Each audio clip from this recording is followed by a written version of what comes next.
terkait LAI ya. Jadi kalau memang kita bicara kitab kayak kitab ini ya, kitab yang dibawa No Mansion itu kan Jerman ya, bukan Belanda. Nah itu kalau yang bahasa Batak itu langsung dari Jerman, langsung dari bahasa Jerman. Makanya dia nggak pakai Allah ya di sana, tapi pakai Jehovah. Itu bagus. Jehovah ya. Jadi Jehovah. kalau kitab dari yang versi bahasa Batak itu langsung dari bahasa Jerman. Jadi langsung diterjemahin sama No Mansion ya. Sama ke bahasa Batak gitu loh. Jadi itu nggak melalui LAI. Tapi nggak tahu kalau sekarang dia jadi taruh lambang LAI, ya saya juga kurang paham di sana ya. Gitu sih. Yang setahu susahnya saya. Gini, Mas Doni. Paldo, susahnya gini nanti. Ya. Oh, berarti oke lah, LAI salah berarti ya. Begini Mas Aldo. Ketika Mas Aldo berpaham data para peneliti yang tak pandang bulu secara netral itu lebih Anda benarkan daripada pemahaman para rabi, ini masih menjanggal dalam pikiran saya. Karena begini, Yahudi ini adalah sebuah keyakinan, atau kita katakan gampangnya agama lah dulu, seperti itu. Gampangnya adalah sebuah ajaran agama gitu loh. Nah, orang Yahudi meyakini bahwa Tuhan ketika memberikan Torah kepada Musa di Gunung Sinai, Tuhan juga menurunkan yang namanya penafsiran dalam Torah itu, atau kita katakan misnah. Di dalam misnah itu terbagi jadi dua kan, isinya ada Gemara, yang kedua apa itu namanya itu lupa saya ya. Nah, sehingga seharusnya Mas Aldo ya, yang bisa memahami agama tersebut adalah para ahlinya, bukan malah orang di luar. Kalau memang ada fakta sejarah mengatakan pemahaman yang ahli dalam bidang agama ini salah, ya, ahli dalam bidang ini salah, maka seharusnya yang kita cross check adalah data yang dari arkeolog itu. Kenapa? Di dalam Al-Quran begini Mas Aldo. Ya, di dalam Al-Quran ini begini. Allah Subhanahu wa taala secara tegas mengatakan fas'alu ahla dzikri in kuntum la ta'lamun. Bertanyalah kepada ahli Al-Quran kalau kamu tidak tahu. Al-Quran tidak pernah menganjurkan kita bertanya kepada arkeolog.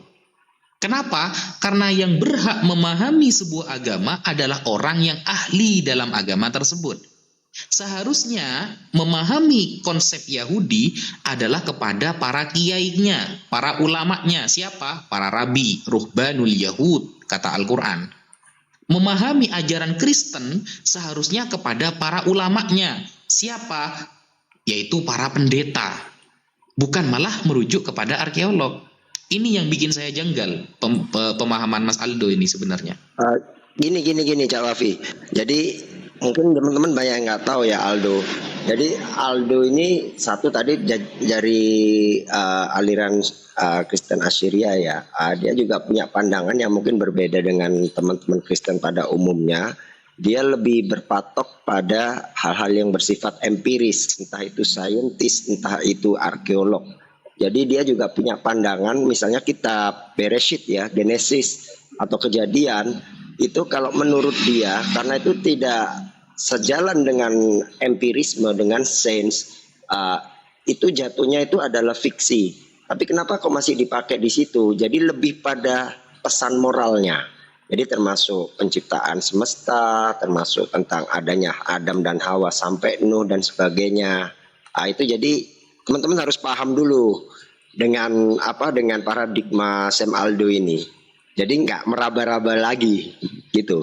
Mau dilanjut. Ya, terima kasih nih Pak Ben udah menjelaskan. Bro Aldo sedikit. boleh sedikit bro. Saya habis ini mau turun. Gini bro.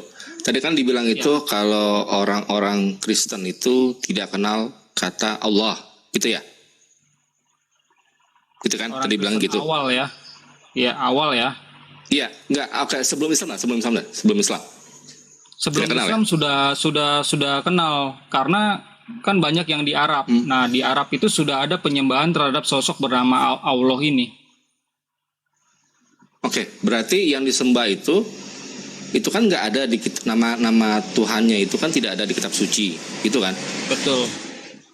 Oke, ya. Saya ada ini, ada mungkin Mas Amir bisa bantu ini. Gimana? Caranya gimana ya? Oh, sebentar ini.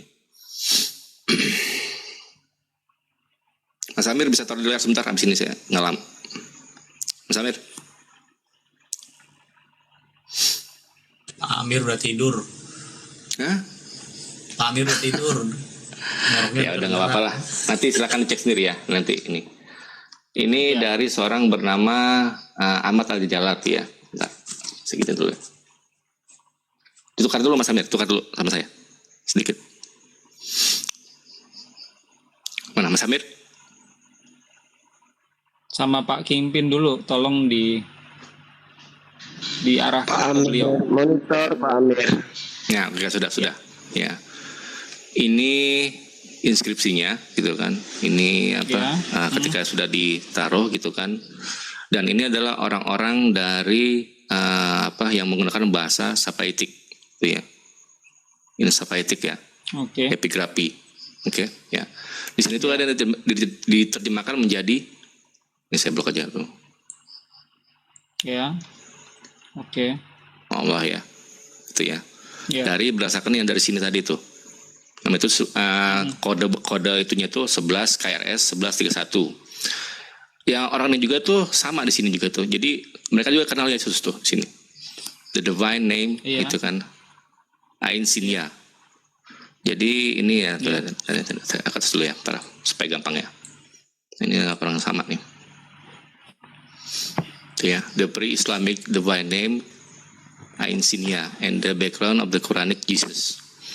Jadi sebelum Islam, ya orang-orang yang di Dadan ini, suku Dadan itu yang menggunakan bahasa Sapaitik, itu kenal terhadap Yesus, Isa ya maksudnya. Yang mereka panggil itu bukan Yesus tapi Isa gitu. Dan mereka juga itu kenal dengan ini, dengan Allah ini gitu. Allah. Jadi mereka tahu gitu. Oke. Nah, jadi pertanyaan itu kan kenapa tuh kata Allah itu kan nggak bisa masuk ke dalam teks Yunani misalnya. Oke. Bro Aldo, ada nggak tuh gabungan huruf manapun dalam abjad Yunani itu yang berbunyi W?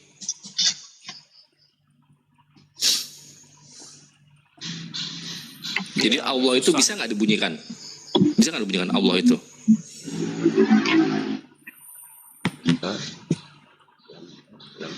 Mungkin Kayak jadi Arab. transliterasi, jadi berbeda gitu ya. Ya. Memang nggak bisa dibunyikan itu W itu. Seperti Arab itu nggak bisa membunyikan V, vivo, viva. Oke. Karena memang nggak ada gitu. Jadi mungkin itu ya, mungkin alasannya itu kenapa di yang teks berbahasa Yunani itu tuh nggak disebutkan karena memang nggak mungkin dituliskan gitu. Jadi mereka gunakan yang terdekat ya, misalkan apa itu kan. Ungkapan Bapak itu kan merujuk kepada sesuatu yang diagungkan, dihormati. Gitu. Jadi menyambung sama sama Mas Najat tadi.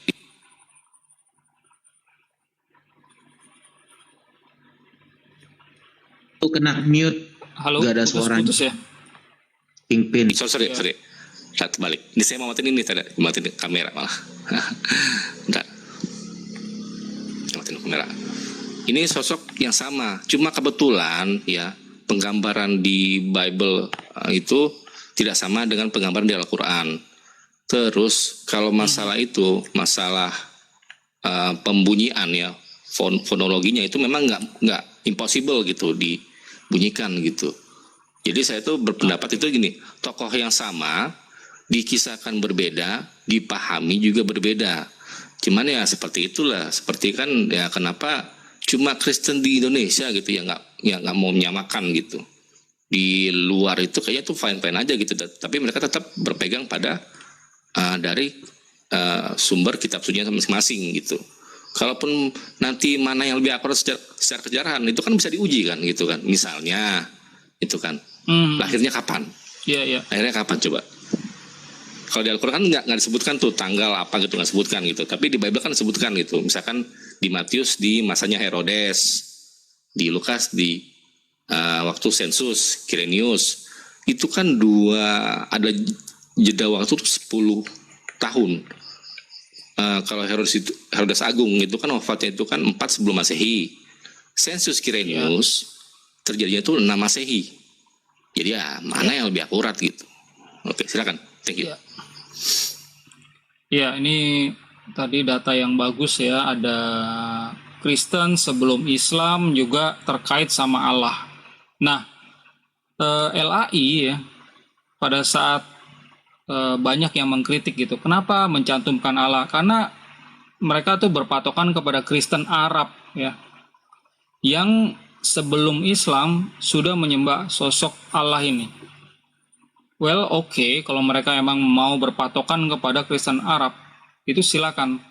Tapi yang namanya penerjemah yang baik ya, itu selalu berpatokan kepada naskah referensinya. Jadi naskah referensi yang mau diterjemahkan ke dalam bahasa Indonesia itu apa? Ya yang Yunani atau yang Aramaik. Nah, di keduanya ini tidak ada sosok Allah ini.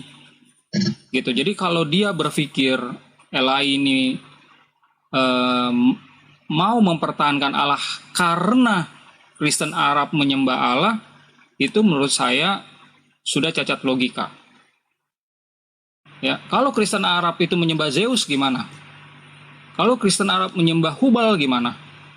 Di sini jadinya Hubal Bapa, Hubal Anak, Hubal Roh Kudus. Jadinya seperti itu. Ini suatu ajaran yang berbeda dari ajaran asli. Oleh karena itu, patokannya selalu ya, yang pertama adalah pahami bahasa asli Yeshua, karena ajaran dia itu dari bahasa tersebut. Nah, Yeshua berbahasa Aramaik. Jadi dia ngajar nih 3,5 tahun dalam Aramaik. Siang malam dalam Aramaik. Sebagian ajarannya baru diterjemahkan ke Yunani. Jadi yang namanya Yunani itu adalah terjemahan ajaran Yeshua. Aslinya nggak Yunani. Yeshua nggak ngomong ke Yunani. Yeshua nggak ngomong Allah. Terus pada saat diterjemah, disalin di Yunani susah gitu kan. Diganti Theos. Enggak. Yeshua berbahasa Aramaik. Dia menyebut seperti Markus 12 ayat 29.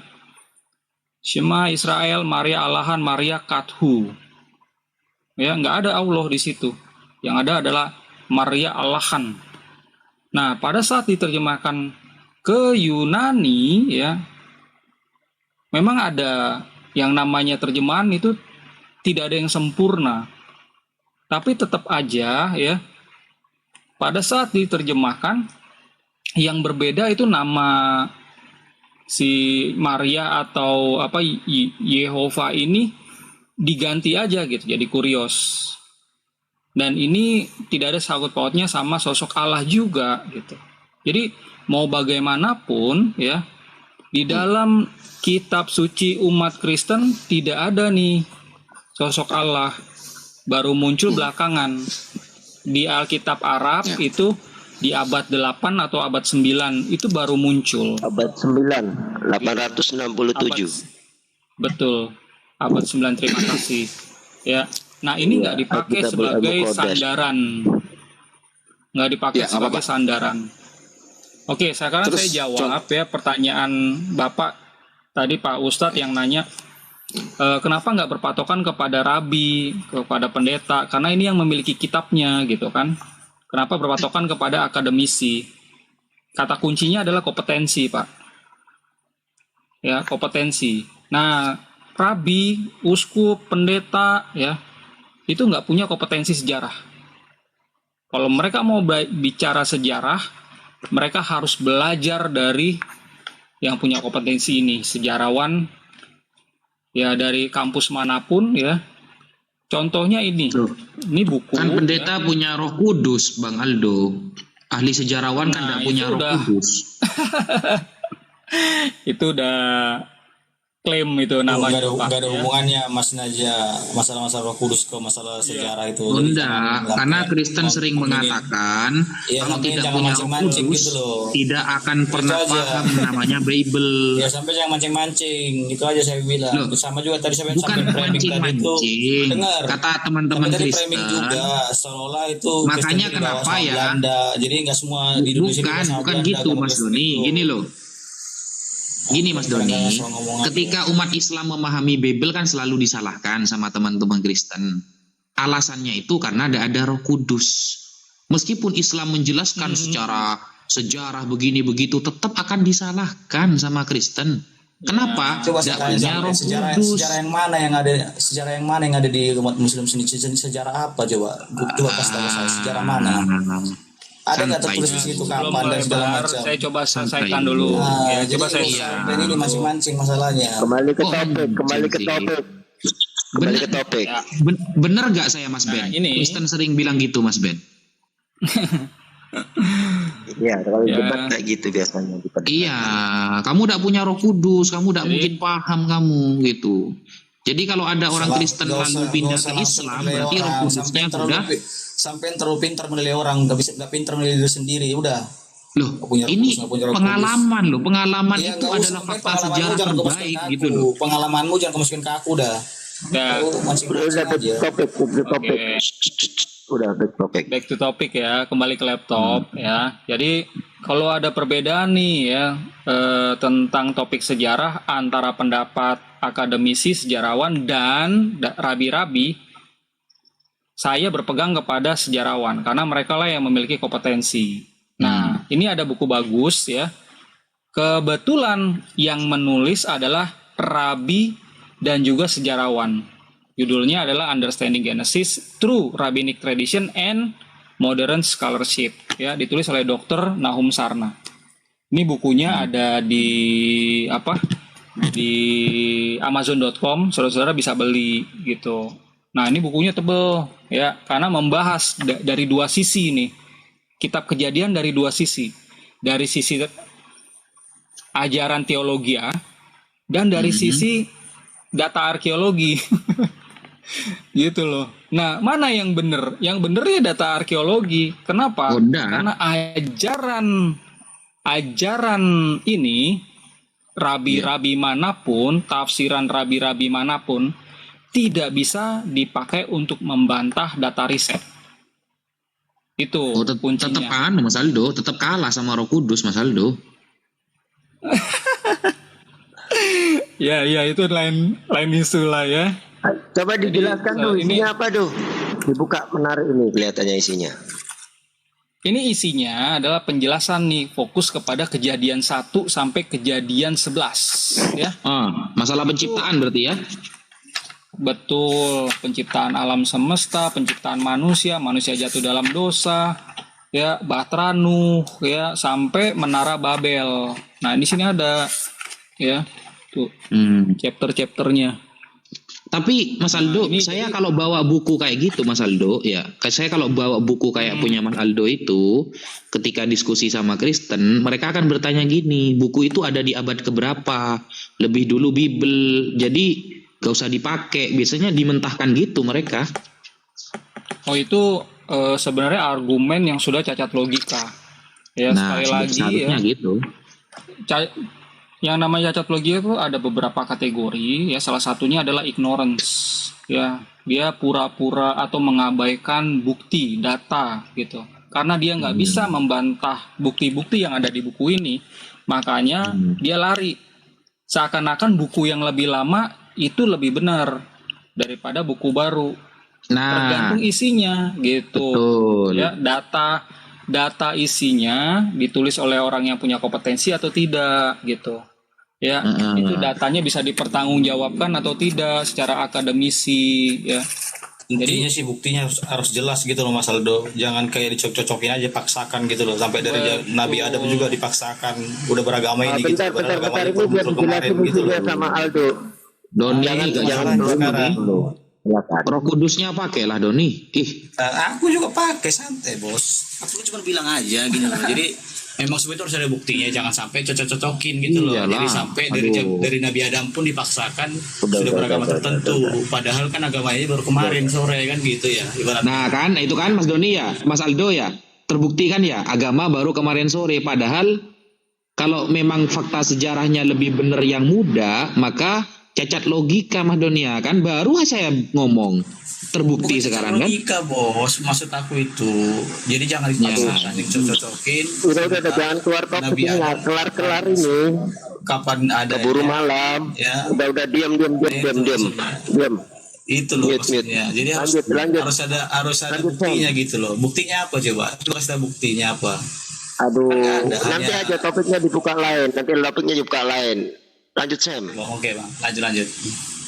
Ya, terima kasih masukannya Pak Doni. Nggak ada Roh Kudusnya. Jadi memang kalau kita perhatikan ya, kesampingkan ajaran agama atau teologi ya, kita baca data sejarah ini akan mengungkap satu yang netral gitu.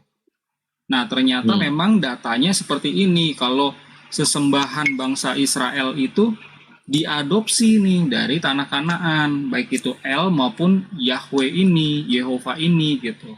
Bukan berarti bangsa Israel terus Kristen juga menyembah dewa-dewa Kanaan. Nah, ini ada istilah tadi saya bilang demitologisasi. Demitologisasi itu artinya adalah menyerap ya, ajaran budaya asing masuk ke dalam budaya atau agama kita, tapi kita kosongkan dulu maknanya, lalu isi dengan makna yang baru. Nah, ini terjadi di semua agama seperti ini. Nah, si Israel ini kan menyerap tuh nama dewa gitu kan, itu udah dikosongkan ya, diisi makna yang baru sehingga itulah nama sembahan mereka. Jadi kalau kita lihat ini berbeda dengan sosok Allah yang disembah oleh Muhammad dan saudara-saudara Muslim yang ada di Peninsula Arab pertama kali. Dilihat dari sisi arkeologi sejarah ya. Kalau kita bentangkan peta ya, Allah itu di sisi kanan, sementara El Yehova di sisi kiri di Kanaan. Gitu, rekan-rekan.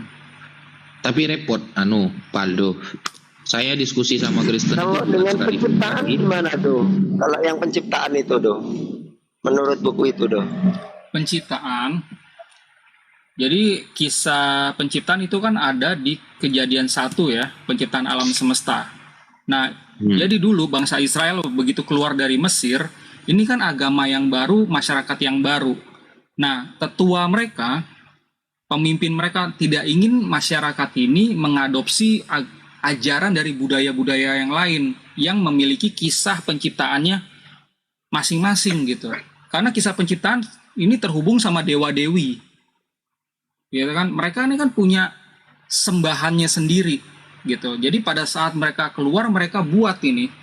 Ya, nenek moyangnya mereka buat suatu kisah ya yang dikemas dengan menarik narasinya yang berisi pesan-pesan moral di dalamnya. Jadilah kisah penciptaan alam semesta itu. Ada beberapa hari dalam 7 hari ya diciptakan, 7 hari selesai gitu. Kalau gini, Di Mas hari- Aldo, kan tadi Mas Aldo mengatakan ya, data arkeolog ketika bertentangan dengan rabi atau pendeta, maka secara jelas Mas Aldo memilih data arkeolog yang sangat netral, tidak memandang satu sisi. Nah, tapi kalau gini, seumpama nih, data arkeolog bertentangan dengan kitab suci, Anda pilih yang mana tuh? Seumpama terjadi. Ya tentunya data arkeolog dong. Nah, kita Berarti Anda meninggalkan menyiasati kitab suci berarti ya? kitab. Nah, tidak bisa dibilang meninggalkan juga. Contohnya adalah kisah Kejadian 1 sampai 11 ya. Itu kan bertentangan semua nih sama sains. Ya, banjir universal itu nggak pernah ada gitu kan sebenarnya.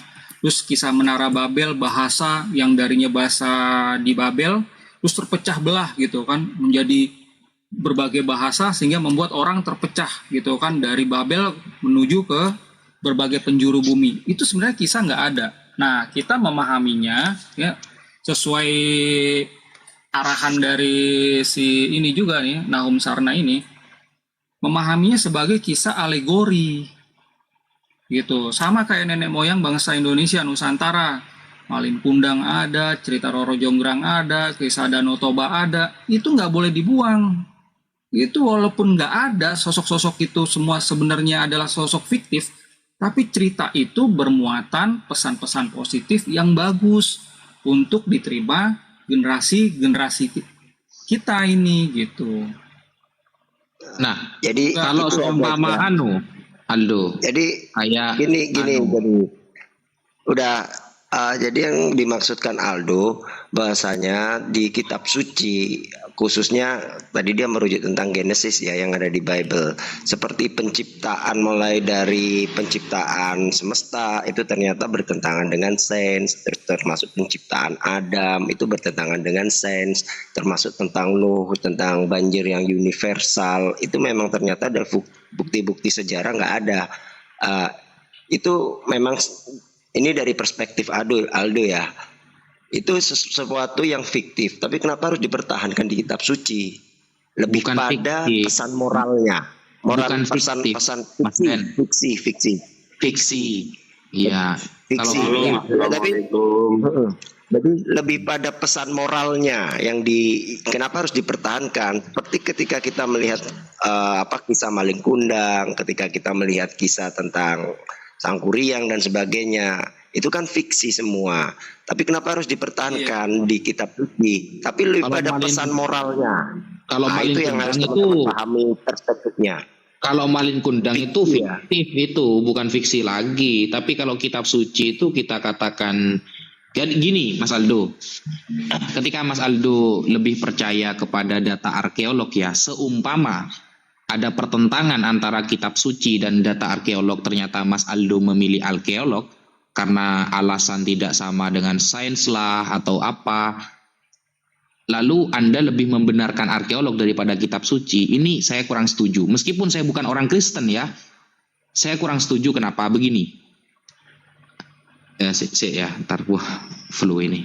Jadi gini. Assalamualaikum Pak Ustadz. Sekarang saya mau tanya nih sama Pak Ustadz. Bentar, Kalau data bentar, Mas Rudi, jangan dipotong dulu. Bentar. Narasi saya Jangan membaca bagus, gitu. tema. Kalau ke atas jangan membaca tema. Ikuti Iya, tema. temanya Silakan. masih sama. Enggak, tunggu dulu Mas Rudi, jangan dipotong Ya, dulu biar jangan saya potong, jangan potong. biar saya arahkan Jangan dulu potong. ke Mas Aldo. Mas Aldo kan secara tegas tadi mengatakan ketika bertentangan antara data arkeolog dengan Bible lah contohnya, maka Mas Aldo lebih memilih data arkeolog. Kenapa saya tidak setuju? Meskipun bukan orang Kristen ya, saya akan membela Bible saat itu. Kenapa? Karena Iya. Karena begini Mas Aldo, mustahil ya sang pencipta itu menerangkan apa yang ada dalam ciptaannya lalu dibantah oleh ciptaannya gitu loh. Itu yang pertama. Oke. Jadi mustahil sang pencipta yang paham bagaimana ciptaannya menerangkan dengan ayatnya lalu dibantah oleh ciptaannya yang lain. Ini yang pertama. Saya lebih memilih sang pencipta. Yang kalau ini orang yang beragama ya, kalau ateis ya jelas tak akan percaya Tuhan kan gitu. Yang kedua Mas Aldo, Iya. kalau Mas Aldo lebih memilih data arkeolog daripada kitab suci, pertentangan saya kedua, saya tidak setujunya begini. Nah, betapa banyak Mas Aldo ya, sains ini berkembang loh. Sains itu berkembang. Tidak Betul. standar sama terus. Enggak. Kadang Betul. 100 tahun yang lalu sains belum membenarkan nih bahwa dalam kejadian nomor 1 seperti ini. Tetapi kadang 100 tahun setelahnya itu baru ada pembuktiannya. Kenapa? Karena yang menilai adalah makhluk ciptaan yang ilmunya akalnya terbatas. Sedangkan yang menjelaskan di dalam Bible itu adalah sang pencipta. Maka wajar ketika ciptaan yang lain mengkritik kitab suci kok malah yang makhluk ini yang dipilih, maka saya kurang setuju. Kenapa? Karena wajar akal kita itu terbatas oleh apa yang kita baca. Akal kita terbatas oleh apa yang kita teliti. Dan apa yang kita teliti dengan keterbatasan alat saat itu tidak bisa membuktikan A ini akan selalu benar, B akan selalu salah. Makanya di dalam Al-Quran saja Mas Aldo ketika menerangkan tentang sains contohnya, dulu Nabi Muhammad SAW Mas Aldo ketika beliau Isra Mi'raj ya diterangkan dalam surah Al-Isra ya, subhanalladzi asra bi 'abdihi lailan minal masjidil harami ilal masjidil aqsa alladzi barakna haulahu linuriyahu min ayatina. Dulu dikatakan Nabi Muhammad gila oleh orang kafir. Masa dari Masjidil Haram ke Masjidil Aqsa gak sampai 1 malam. Tapi sekarang kita sudah mulai paham kenapa pesawat dari Surabaya ke Jakarta itu 1 jam loh. Dulu mungkin orang primitif ya atau orang pedalaman tidak percaya adanya pesawat terbang. Sama ketika kita memberikan HP iPhone 13 Pro Max kepada orang pedalaman, mereka akan mengatakan HP ini adalah perkara mustahil. Bagaimanapun akal mereka akan memikirkan hal itu. Tetapi bagi kita orang kota yang paham handphone, maka itu adalah perkara hal yang biasa. Makanya ketika akal seorang arkeolog ini berkembang sesuai penelitiannya masing-masing, belum tentu dia akan selalu benar sampai 100 tahun ke depannya. Tapi sang pencipta ketika mengatakan bahwa dalam Kejadian 1 nomor 1 pada mulanya Tuhan menciptakan langit dan bumi, saya yakin sang pencipta lebih paham terhadap ciptaannya daripada ciptaan lain yang berusaha memahami apa yang dia teliti. Seperti itu Mas Aldo. Ya, makasih Pak masukannya. Tadi Pak Rudi ingin bicara, silakan Pak. Mau nyanyi kayaknya Pak Rudi ya? Maunya Pak Ustadz, banyak fans di bawah nih sama hater. Assalamualaikum. Rudi ini Pak Ustadz. agak lucu orangnya kalau Pak Rudi ini. Iya, lanjut dulu. Ya, Pak Naja, Pak Rudi dan rekan-rekan, inilah tantangan yang saya hadapi. Ini Pak Ben tahu lah. Ya, teman-teman Kristen tahu. Pengajar seperti saya itu bisa dihitung tangan, atau mungkin baru saya di Indonesia yang punya pemahaman seperti ini di Indonesia. Ya, jadi ajaran Alkitab ya sama sains itu berjalan paralel, gitu ya. Tapi kalau di luar negeri itu sudah banyak, mau Yahudi ya, mau Kristen, itu udah banyak. Bahkan ilmuwan Kristen, ilmuwan Katolik, Ortodoks ya, itu udah banyak yang punya pemahaman seperti ini. Indonesia aja yang masih belum sih, Bapak. Aduh, Jadi kita memang Paldo. Di luar sudah bisa buat pesawat, Indonesia masih buat perahu Paldo. Di sini masih debat agama gitu Pak, sukanya. Heboh banget ya di sini. Ya, kayaknya happy banget ya kalau kita nih gontok-gontokan gitu ya. Aduh, saya sedih. Ini Paldo, Jadi, saya punya buku ini kalau nih. di luar Saya- apa Pak? Ini saya punya buku ini. Salah satunya ya, salah satu buku yang saya punya ini, yang lain ada di rumah satunya. Ini yang saya baca nih ya. Apa ini? Maurice Bucaille. Ini saya tidak bisa bahasa Inggris. Nah, ini Bible, Quran, Quran dan sains modern. Ini bagus. Insight. Tulisan orang yang netral ya, tulisan orang yang netral yang justru dia beragama bukan Islam, malah ya condongnya ke Kristen, tapi membenarkan sains yang ada di dalam Al-Quran, terutama masalah penciptaan. Ini bagus kalau dibaca teman-teman. Saya beli di Shopee nih, ini kok bagus kata saya. Makanya Maurice apa ini? Maulid Bukhari. Bu- Dia penemu jasad Fir'aun. Oke, Nah. nanti saya coba cek ya. Ini siapa sih penulisnya, terus data-data apa aja Nah. yang ada di sini. Jadi memang gini Mas Aldo, saya yakin gini Mas Aldo, sang pencipta itu lebih paham ciptaannya daripada ciptaan yang lain gitu. Itu yang pertama Mas Aldo. Oke. Makanya ketika arkeolog berusaha dengan keilmuannya mendalami suatu hal, ternyata di sana Tuhan memberikan keterbatasan baik dalam alat atau cara berpikir, maka kita tidak bisa langsung mengklaim kitab suci itu salah, tidak bisa Mas Aldo. Kenapa? Oke. Kejadian seperti itu beberapa kali terjadi dalam agama saya, Islam. Saat dulu ya, mungkin 100 atau 200 tahun dulu Al-Quran itu dihujat ketika mengatakan bahwa air mani keluar dari tulang sulbi, bainas sulbi wat taraib. Ternyata banyak sekarang para dokter yang membenarkan. Saya cuma mendatangi 2 dokter sih sebenarnya. Mendatangi 2 dokter, saya tanya, benar gak sih kalau air mani itu ada kaitannya dengan tulang sulbi nantinya? Nah, itu dijelaskan dengan bahasa yang tidak saya paham sebenarnya, bahasa kedokteran gitu. Tapi intinya dia membenarkan. Oh begitu kata saya. Dulu itu sangat disalahkan, apalagi seperti teori penciptaan manusia dari sel telur kemudian menjadi segumpal daging, min nutfah summa alaqah kaki, tangan, dan kepala. Nah, Al-Quran sudah menyebutkan ini 1400 tahun yang lalu. Itu pernah ditentang habis-habisan oleh orang-orang sains. Ternyata sekarang membenarkan semua. Apalagi sekarang ada kalau orang hamil itu kan USG. Nah, ada USG sehingga per bulan itu bisa dilihat tuh perkembangannya. Begitu. Jadi saya yakin ya, kalau sudah Sang Pencipta mengatakan begini, ya, maka dia lebih paham terhadap ciptaannya daripada ciptaan yang lain. Cuma mungkin karena keterbatasan arkeolog dalam mendalami sebuah kitab suci, makanya kadang mereka terbatas. Baru ditemukan kebenarannya 50 atau 100 tahun kemudian tuh. Jadi ketika arkeolog ada yang menentang Kejadian 1 nomor 1 sampai 11, mungkin sekarang mereka itu mengatakan seperti itu. Belum tentu 100 tahun akan datang ada arkeolog-arkeolog lain yang justru membenarkan. Ini pikiran saya netral ya, saya tidak membela Bible dan Al-Quran. Kalau Bible diyakini sebuah kitab suci oleh umat Kristen, saya yakin Tuhan yang menulis Bible itu, menurunkan firman itu, maka lebih paham terhadap apa yang dia catat daripada arkeolog yang sebenarnya tidak paham apa itu isi agama. Begitu.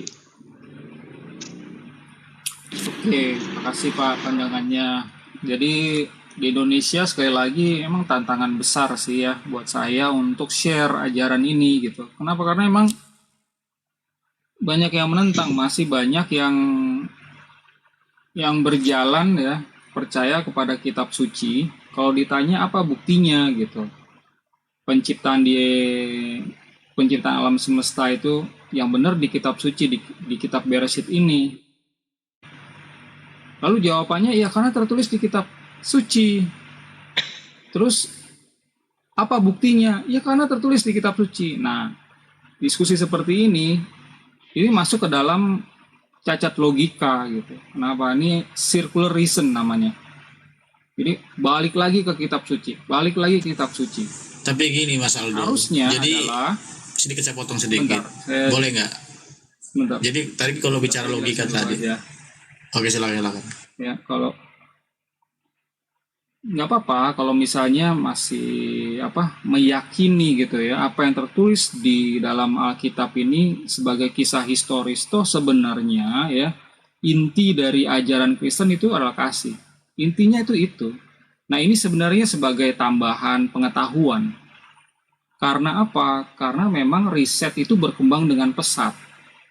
Begitu riset berkembang dengan pesat ya, dan datanya ribuan, menggunung data itu. Jadi memang bisa dikatakan kalau berbeda ya sangat berbeda gitu ya. Data tentang penciptaan alam semesta atau kejadian alam semesta, itu bukan setahun 2 tahun ya.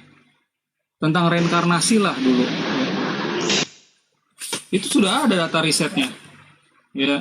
Umurnya 40 tahun sudah data itu, dimulai dari Virginia University sampai sekarang mewabah di US, Eropa sampai ke Asia. Kalau Asia belum masuk ke Indonesia. Nah, masih banyak nih orang di Indonesia yang percaya hidup atau Kristen ya, percaya hidup cuma sekali. Kenapa? Karena nih belum tahu nih riset ini. Ya, riset adanya reinkarnasi itu nyata. Nah, ini baru 40 tahun. Data risetnya wajar lah. Nah, kita cari yang lebih lama gitu. Yang lebih lama apa? Coba kita tarik di evolusi. Teori Darwin itu sudah 161 tahun.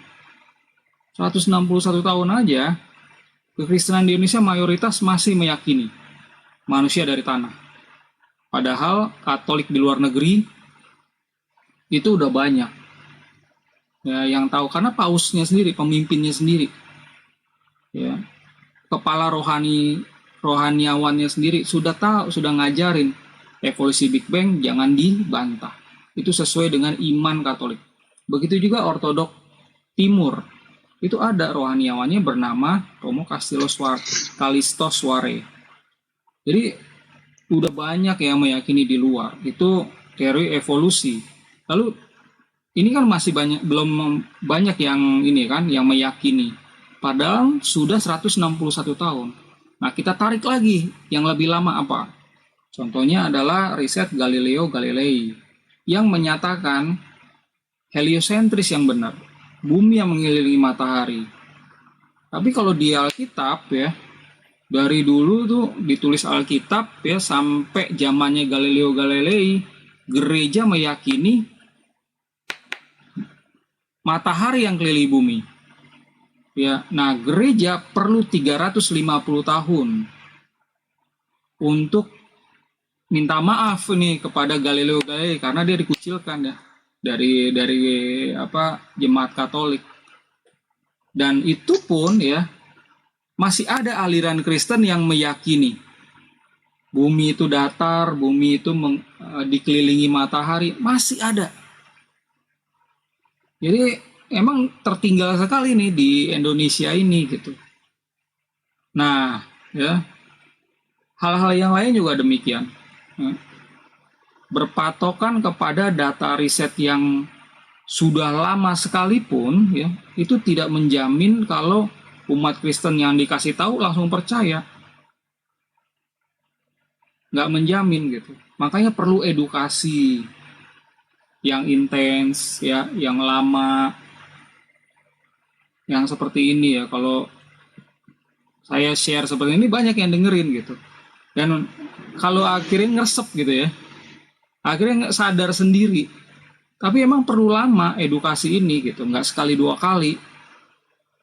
Begitu mereka ya diskusi sama saya, ada yang menyerang pribadi, nah itu udah cacat logika, ad hominem ya.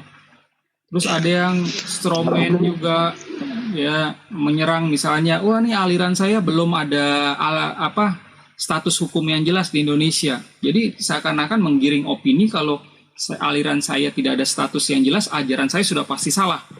Nah itu juga strawman, bagian dari cacat logika. Nah, dengan kata lain apa? Semua orang yang diskusi sama saya, khusus untuk topik-topik yang saya angkat, tidak bisa membantah data yang saya sajikan. Akhirnya mereka melakukan blunder sendiri. Gitu. Oke, itu aja dari saya. Silakan. Mungkin dikit ya, biar teman-teman lebih mengenal nih siapa Sam Aldo ini. Jadi menurut Bro Aldo ini perspektif beliau ya. Jadi definisi kitab suci itu harus diredefinisi. Jadi menurut beliau kembali lagi ke pemahaman bapak-bapak gereja masa dulu, bahwasanya kitab suci itu bukan word of God, bukan firman Tuhan. Jadi karena memang pemahaman kitab suci khususnya Bible ya, ini saya spesifik di Bible ya, sebagai word of God atau firman Tuhan itu baru ada di abad 16. Tapi sebelum-sebelumnya tidak ada. Nah, karena itulah kitab suci ini, Bible khususnya, itu tidak terlepas dari yang namanya mulai dari kesalahan penulisan, kesalahan perhitungan, dan sebagainya. Makanya harus diredefinisi nih kata beliau ini. Salah satunya ini seperti ini. Dia coba meredefinisi bahwasanya yang namanya kitab suci itu bukan word of God, bukan kata-kata atau firman Tuhan, tapi itu adalah sebuah penulisan-penulisan yang mana penulisan itu bisa memberikan sebuah pesan moral yang menjadikan orang hidup jadi lebih baik. Kira-kira seperti itu. Silakan. Untungnya Mas Ben, untungnya saya bukan orang Kristen. Kalau saya orang Kristen bilang kitab suci bukan firman Tuhan, saya bal-balin Romardo nanti.